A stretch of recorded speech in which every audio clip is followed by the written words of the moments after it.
is a blessing and bears testimony to your very well-known Pan-African credentials.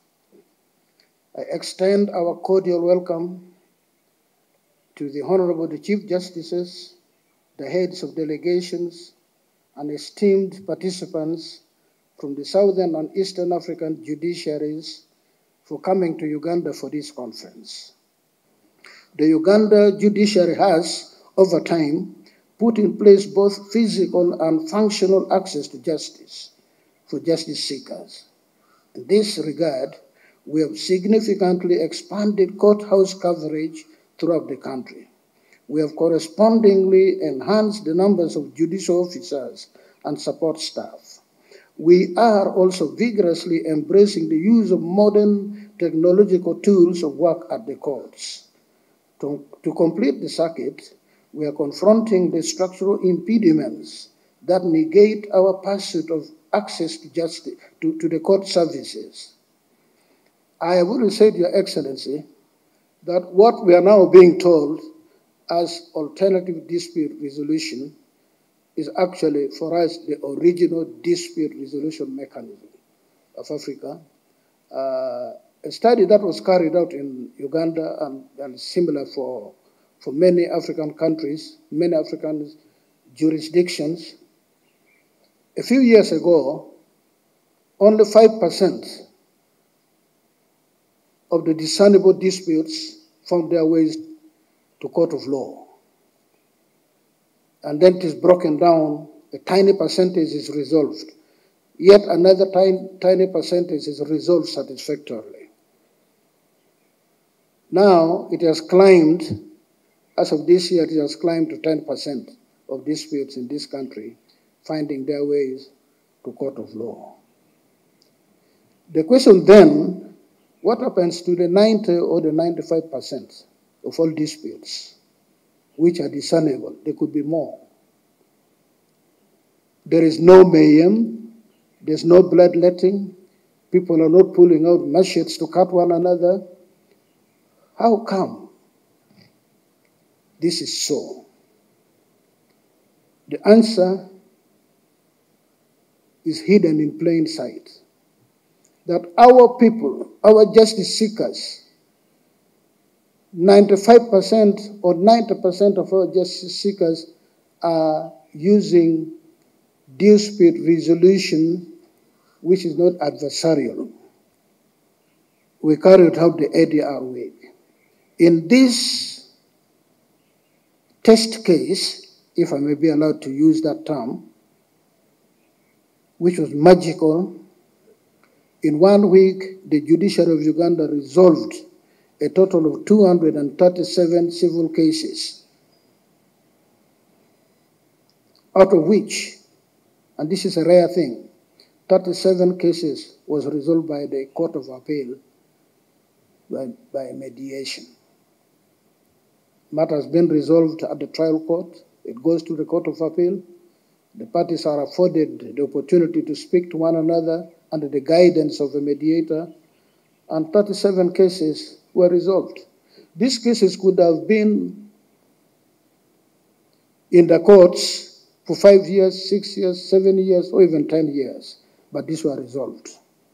So, Your Excellency, as I conclude, I thank you once again for joining us at this auspicious conference. For me, who have followed your views on the justice system, the pursuit of ADR resonates with your thinking, with the view you've held for a long time. I think you took the lead on this, and hopefully will benefit from your views on this today. I pay special tribute to the local and overseas organizing committees for the work well done. I appreciate and recognize the excellent work done by Justice Mike Chibita, Justice of the Supreme Court, as chair of the organizing committee for this conference. As a forum, we believe in the doctrine of separation of powers between the executive, the legislature, as well as the judiciary. We further recognize the principle of the independence of the judiciary, which is enshrined in the national constitutions of the member countries of the Forum. However, we take full cognizance of the reality that many judges continue to be persecuted in many parts of the African continent for executing their mandate as required by the national constitutions, the African Charter on Human and People's Rights, the Universal Declaration of Human Rights, as well as the Charter of the United Nations. The Forum is a voluntary association of Chief Justices from countries in Southern and Eastern Africa, and it was established in 2003 in recognition of the important role that judiciaries play in the administration of justice. The main objectives of the Forum are as follows: to promote, protect, and defend the independence of judiciaries in Southern and Eastern Africa, to promote the rule of law, human rights, and access to justice for all, to develop guidelines on the protection of the independence of the judiciary, including the fair and transparent judicial appointment processes. When the natural resources of the African continent continue to be plundered and looted by foreign interest, and this has caused untold economic hardship and suffering to the people of Africa, with high levels of poverty and unemployment, notwithstanding that the continent is endowed with many natural resources. Many of the African people are dying in the Mediterranean Sea, trying to secure a better life abroad. It remains a historical tragedy that while the African continent is so rich in natural resources, but it remains the most poverty-stricken continent in the world. The time has come for the African people to unite together and begin to utilize their natural resources for their own benefit and trade amongst themselves in finished products instead of exporting raw material at a price determined by foreign interest. We note with concern the ongoing war in many parts of the world, particularly in Africa, the Middle East, and Europe, and the huge loss of innocent lives, coupled with the failure of the United Nations to intervene and stop the human suffering. There is an urgent need for the reform of the United Nations Security Council, not only to allow the African continent to have its representation, but to remove the veto power of the 5 permanent members of the Security Council, which is the cause of the carnage and human suffering worldwide. Your Excellency, as I conclude my remarks, I wish to personally thank you in my capacity as a chairman of the Forum, I'm advised, for taking a keen interest in the improvement of the terms and conditions of the judges of Uganda, including their salaries and post-retirement packages. I want to welcome their lordships for your meeting here in Uganda. You have done us an honor by coming here to have your meeting here. Thank you so much. Now, I think their lordships, the Chief Justice of Uganda and the Chief Justice of Eswatini, have spied on my remarks because they captured some of the things I wanted to say. But I will find another way of saying them. In one of the local languages, they say, Enkubito ergumibega, which means somebody to give you a strong blow. The strength of the blow depends on the muscles of the puncher. Therefore, right from our student days in our movement, we always advised the African intelligentsia, the academicians, the technocrats, the judiciary, the lawyers, to always have an organic way of looking at issues.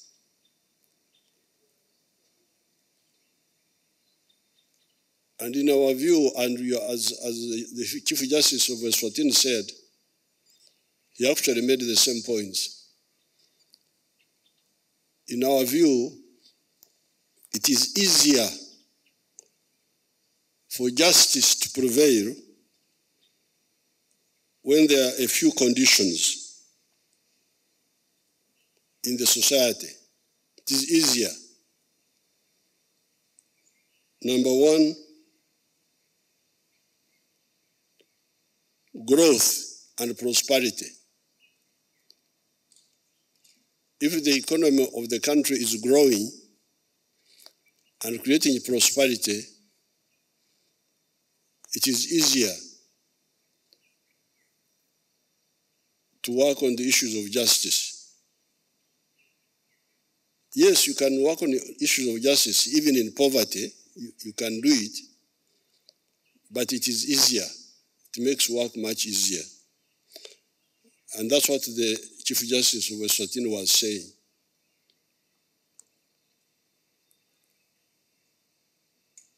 If you have growth in prosperity of the homes, of the families, of the individuals,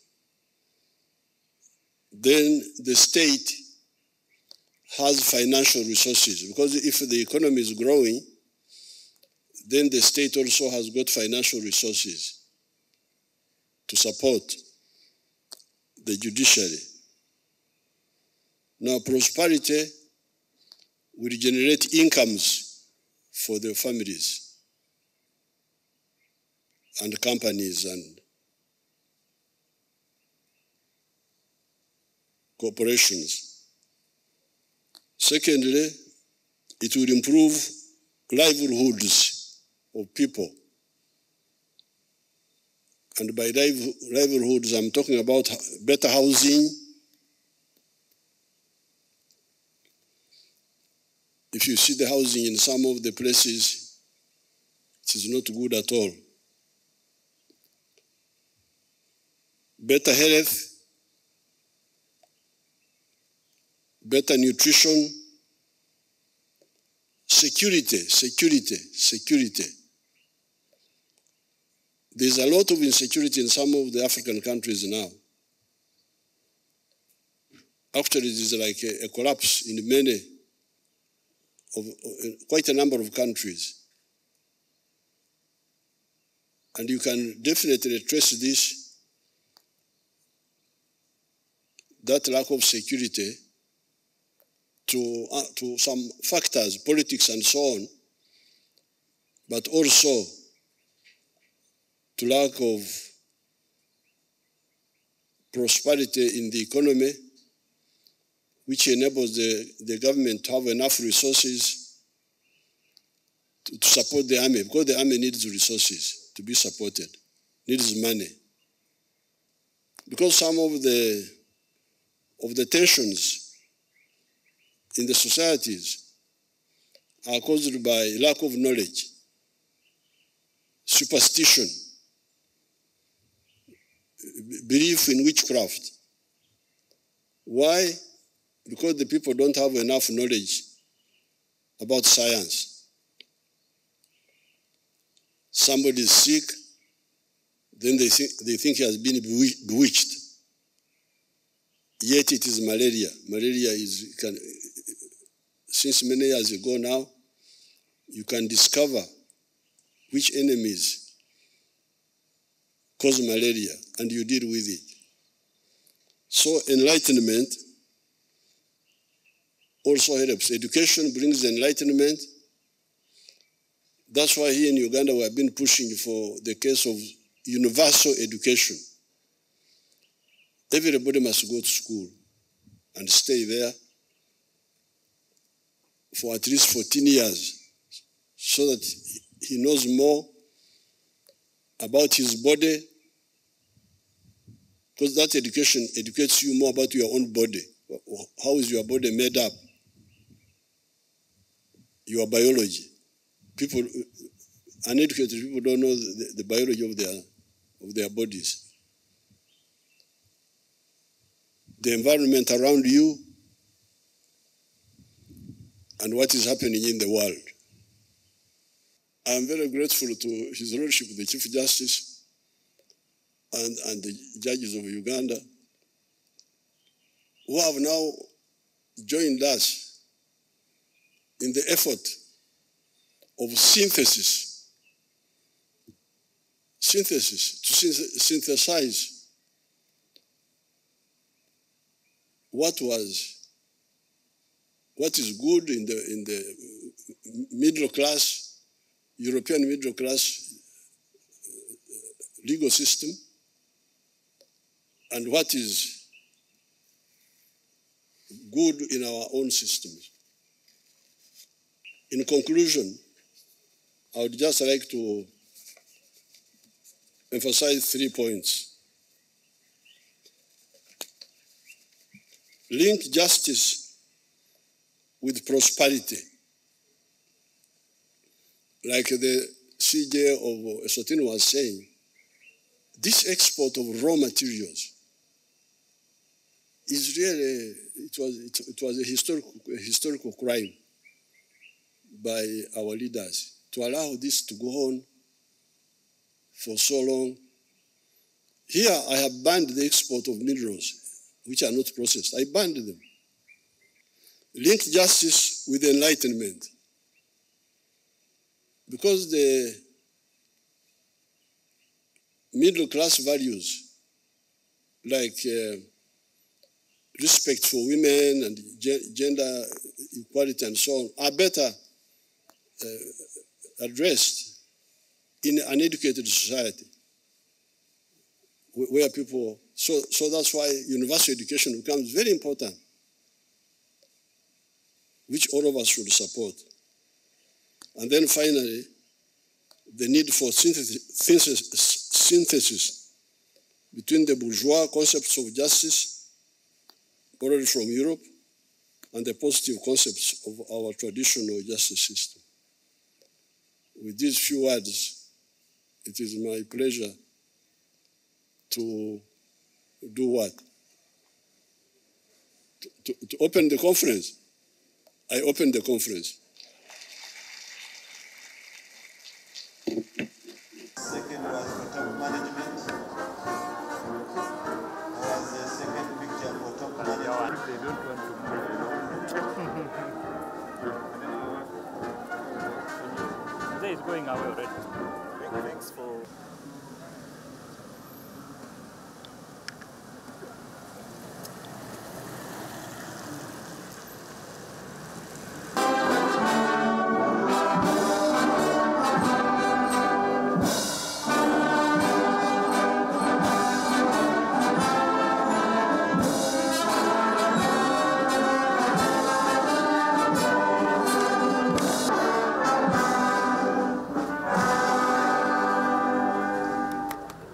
Thank you.